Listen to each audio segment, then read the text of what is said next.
శ్రీ శివమహాపురాణము శతరుద్ర సంహిత అథ పంచమోధ్యాయ శివావతారములు.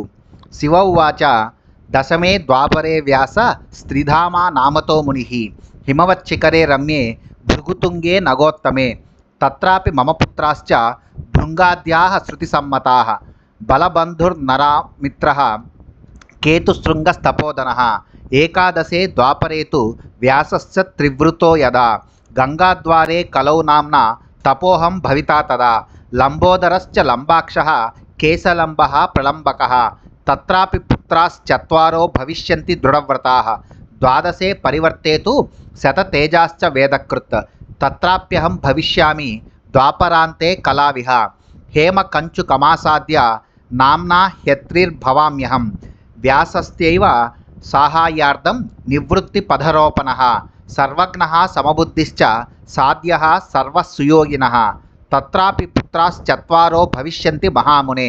శివుడిట్లు పలికెను. పదవ ద్వాపర యుగములో త్రిధాముడు అను మహర్షి వ్యాసుడగును. నేను సుందరమగు హిమవత్పర్వత శిఖరమునందు భృగుతుంగమను పర్వతశ్రేష్టమునందు అవతరించెదను. ఆ అవతారమునందు కూడా నాకు బలబంధువు, నరామిత్రుడు, తపోధనుడు, కేతుశృంగుడు మరియు భృంగుడు అను వేదవేత్తలకు నలుగురు పుత్రులు ఉండగలరు. 11వ ద్వాపరమునందు త్రివృత్తుడు వ్యాసుడగును. అప్పుడు కలియుగమునందు గంగాద్వారమునందు నేను తప్పుడు అను పేర అవతరించెదను. ఆ అవతారమునందు కూడా నాకు దృఢమగు వ్రతము గల నలుగురు పుత్రులు ఉండగలరు. లంబోదరుడు, లంబాక్షుడు, కేశలంబుడు, ప్రలంబకుడు అనునవి వారి పేర్లు. 12వ ద్వాపర యుగము ప్రవర్తిల్లగానే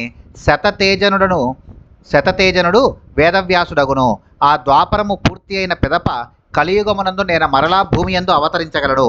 అప్పుడు నేను అత్రి అను పేరుతో హేమకంచుక నగరమునందు నివసిస్తూ వ్యాసునకు సహాయమునరించి జ్ఞాన మార్గమును ప్రతిష్ఠించెదను. ఓ మహర్షి, ఆ అవతారంలో నాకు గొప్ప యోగీశ్వరులకు నలుగురు పుత్రులు ఉండగలరు.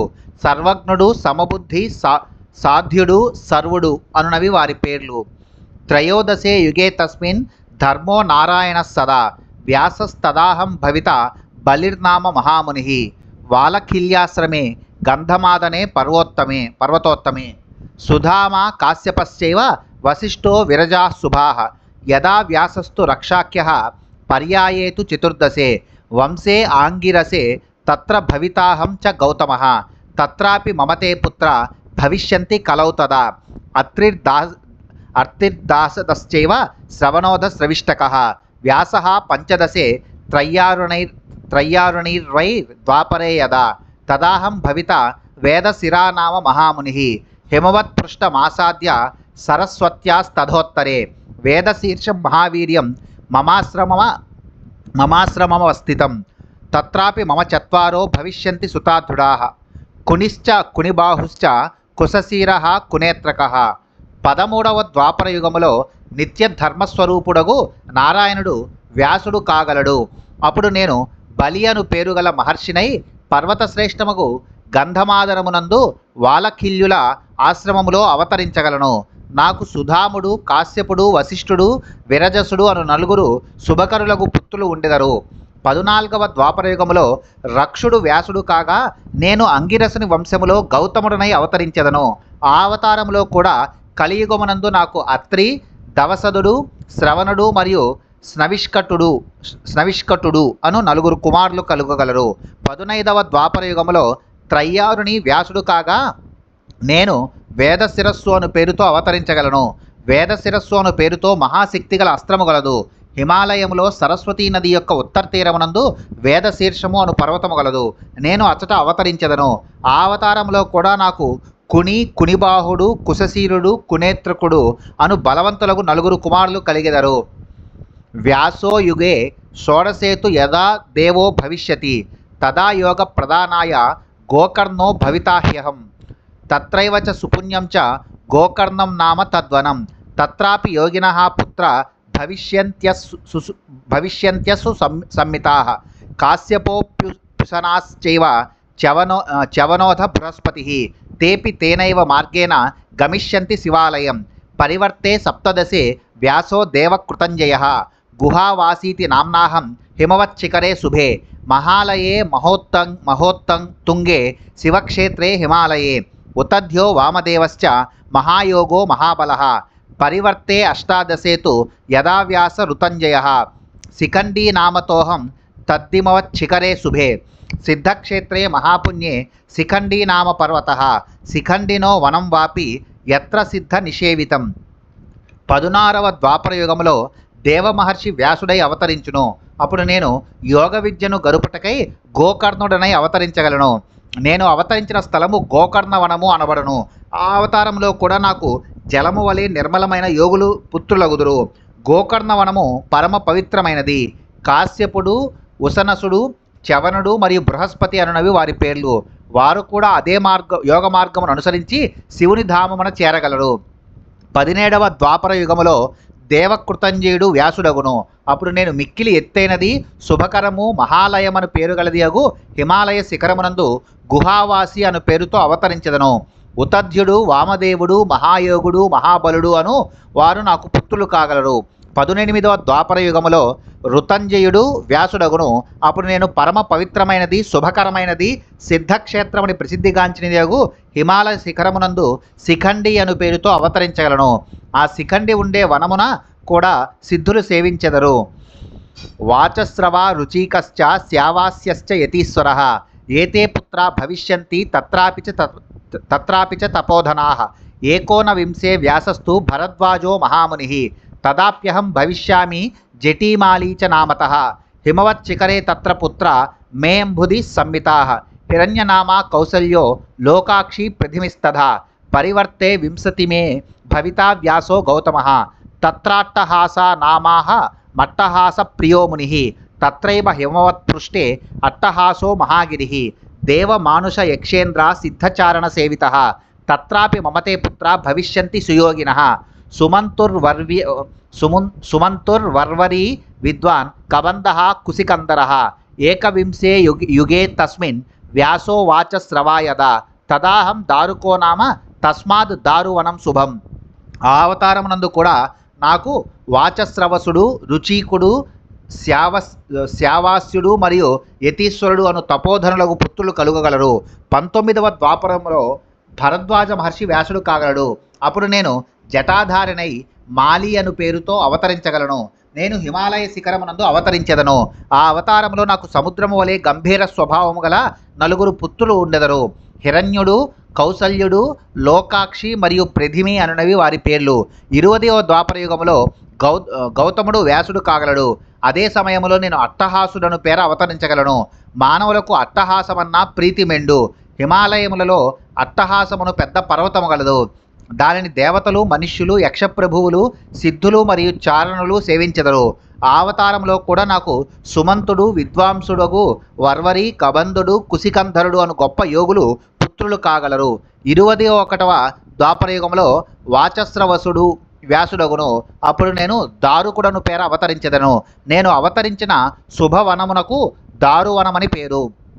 తత్రాపి మమతే పుత్ర భవిష్యంతి సుయోగినః ఫ్లక్షో దార్భాయనిశ్చైవ కేతుమాన్ గౌతమస్తథా ద్వావింశే పరివర్తేతు వ్యాసః సుష్మాయనో యదా తదాప్యహం భవిష్యామి వారాణస్యాం మహామునిః నామ్నా వై లాంగలీ భీమో యత్ర దేవాః సవాసవాః ద్రక్ష్యంతి మాం కలౌ తస్మిన్ భవం చైవ హలాయుధం తత్రాపి మమతే పుత్ర భవిష్యంతి సుధార్మికాః పల్లవి మధుపింగశ్చ శ్వేతకేతుస్తథైవ చ పరివర్తే త్రయోవింశే తృణబిందుర్యదా మునిః శ్వేతో నామ తదాహం వై గిరౌ కాలంజరే శుభే తత్రాపి మమతే పుత్ర భవిష్యంతి తపస్వినః ఉసికో బృహద్దస్వశ్చ దేవలః కవిరేవ చ పరివర్తే చతుర్వింశే వ్యాసో యక్షో యదా విభుః శూలీ నామ మహాయోగి తద్యుగే నైమిషే తదా తత్రాపి మమతే శిష్యా భవిష్యంతి తపస్వినః శాలిహోత్రాగ్నివేశశ్చ యువనాశ్వః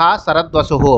ఆ అవతారమునందు కూడా నాకు ఫ్లక్షుడు, దార్బాయిని, కేతుమంతుడు మరియు గౌతముడు అనే యోగీశ్వరులకు పుత్రులు కలుగగలరు. 22వ ద్వాపరములో సుష్మాయనుడు వ్యాసుడు కాగా నేను కూడా అప్పుడు వారణాసిలో మహర్షినై అవతరించగలను. నా పేరు అప్పుడు లాంగలి భీముడు అని ఉండగలదు. ఆ అవతారంలో ఇంద్రాది దేవతలు ఆ కలియుగములో నా యందు నాగలి అనే ఆయుధమును ధరించిన శివుని దర్శించగలరు. ఆ అవతారమునందు నాకు భల్లవి, మధుపింగుడు, శ్వేతకేతువు అను పరమ ధార్మికులకు పుత్రులు కలుగగలరు. 23వ ద్వాపరములో తృణబిందువు వ్యాసుడు కాగా నేను శ్వేతుడను పేరుతో పవిత్రమైన కాలంజర పర్వతమునందు అవతరించెదను. ఆ అవతారమునందు కూడా నాకు ఉసికుడు, బృహదస్సుడు, దేవలుడు మరియు కవి అను తపస్యాలురగు 4 కుమారులు కలుగగలరు. 24వ ద్వాపరములో యక్షుడు వ్యాసవిభుడు కాగా అదే యుగములో నేను శూలి అను పేరుగల మహాయోగినై నైమిషారణ్యమునందు అవతరించెదను. ఆ అవతారమునందు కూడా శాలిహోత్రుడు, అగ్నివేశుడు, యువనాసుడు మరియు శరద్వసుడు అను తపస్యాలురగు శిష్యులు నాకు ఉండగలరు. పంచవింశే యదా వ్యాస శక్తిర్నామ్నా భవిష్యతి తదాప్యహం మహాయోగి దండీ ముండీశ్వర ప్రభు తత్రాపి మమతే శిష్య భవిష్యంతి తపస్వినః చగలః కుండకర్ణశ్చ కుంభాండశ్చ మా ప్రవాహకః వ్యాసః పరాశరో యర్షి షడ్వింశో భవితా తదా పురం భద్రవటం ప్రాప్య సహిష్ణుర్నామనామతః తత్రాపి మమతే శిష్య భవిష్యంతి తపస్వినః ఉలూకో విద్యుతశ్చైవ శంభూకో హ్యాస్వలాయనః సప్తవింశే యదా వ్యాసో జాతూకర్ణో భవిష్యతి ప్రభాసతీర్థమాశ్రిత్య సోమశర్మ తదాప్యహం తత్రాపి మమతే శిష్య భవిష్యంతి తపస్వినః అక్షపాదః కుమారశ్చ ఉలూకో వత్సస్తదైవ చ అష్టావింశే ద్వాపరే తు పరాశరసుతో హరిః యదా భవిష్యతి వ్యాసో నామ్నా ద్వైపాయనః ప్రభుః 25వ ద్వాపరములో శక్తి అను మహర్షి వ్యాసుడు కాగలడు. అప్పుడు కూడా సర్వేశ్వరుడను సర్వశక్తిమంతుడును అగు నేను ముండిత శిరస్కుడు దండధారియగు మహాయోగినై జన్మించెదను. ఆ అవతారం నందు కూడా నాకు భగలుడు, కొండకర్ణుడు, కుంభాండు మరియు ప్రవాహకుడు అను 4 తపస్యాలురు శిష్యులు కాగలరు. 26వ ద్వాపరంలో పరాశర మహర్షి వ్యాసుడగును. అప్పుడు కూడా నేను సహిష్ణుడు అను పేర భద్రవట నగరములో అవతరించగలను. ఆ అవతారం నందు కూడా ఉలూకుడు, విద్యుతుడు, శంభూకుడు మరియు అశ్వలాయనుడు అను తపస్యాలను నాకు శిష్యులు కాగలరు. 27వ ద్వాపరమునందు జాతూకన్యుడు వ్యాసుడు కాగలడు.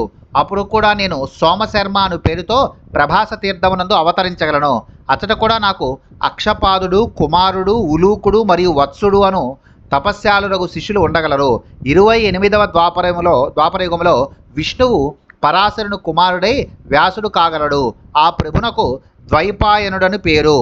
తదా షష్ఠేన చాంసేన కృష్ణ పురుష సత్తమః వసుదేవ సుతశ్రేష్టో వాసుదేవో భవిష్యతి తదాప్యహం భవిష్యామి యోగాత్మా యోగమాయయా లోక విస్మాపనార్థాయ బ్రహ్మచారీ శరీరకః శ్మశానే మృతముత్సృజ్య దృష్ట్వా కాయమనామయం బ్రాహ్మణానాం హితార్థాయ ప్రవిష్టో యోగమాయయా దివ్యాం మేరు గుహాం పుణ్యాం త్వయా సార్ధం చ విష్ణునా భవిష్యామి తదా బ్రహ్మన్ లకులీనామనామతః కాయావతార ఇత్యేవం సిద్ధక్షేత్రం పరం తదా భవిష్యతి సువిఖ్యాతం యావద్భూమిర్ధరిష్యతి తత్రాపి మమతే శిష్య భవిష్యంతి తపోధనాః కుసికస్యైవ గర్గశ్చ మిత్రస్తౌరుష్య ఏవ చ యోగినో బ్రాహ్మణా వేదపారగా ఊర్ధ్వరేతసః ప్రాప్య మాహేశ్వరం యోగం గమిష్యంతి శివం పురం.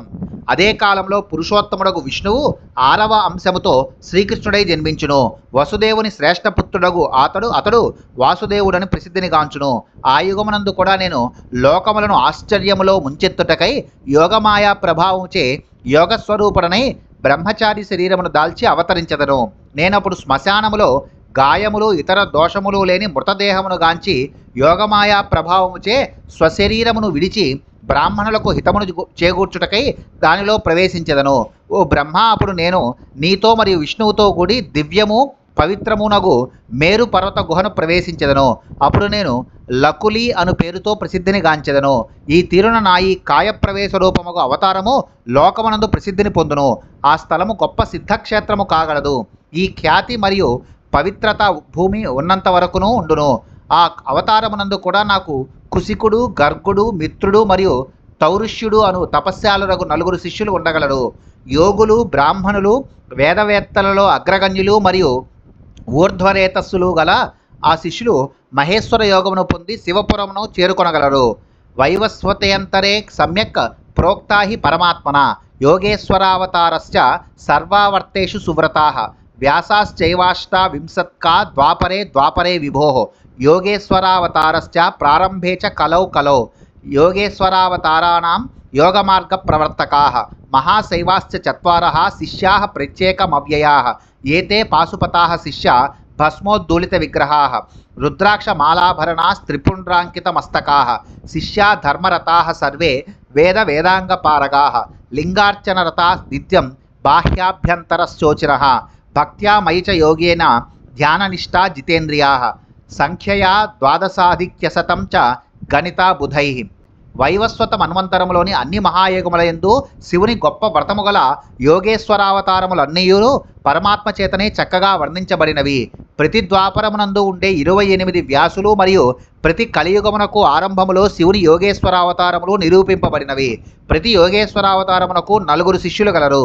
యోగ మార్గమును వర్ధిల్లజేయువారు మహాశైవులు, శాశ్వత పరబ్రహ్మ స్వరూపులు ఆ శిష్యులు చెప్పబడినారు. ఈ పశుపతి యొక్క శిష్యులు భస్మలేపనము గల దేహములతో రుద్రాక్షమాలను ఆభరణములుగా దాల్చి లలాటమునందు త్రిపుండ్రము గలవారై శోభిల్లెదరు. ఆ శిష్యులందరూ ధర్మనిష్ఠులు, వేదాంగముల యందు దిట్టలు మరియు ప్రతిదినము బాహ్యమునందు హృదయ గుహయందు కూడా లింగార్చన చేయుటలో అభిరుచి గలవారు. జితేంద్రియులై నా యందలి భక్తితో మరియు యోగముతో ధ్యానమునందు నిష్టను కలిగి ఉన్నవారై వారి సంఖ్య 112 అని పండితులు గణించినారు. ఇత్యేతద్వై మయా ప్రోక్తమవతారేషు లక్షణం మన్వాది కృష్ణ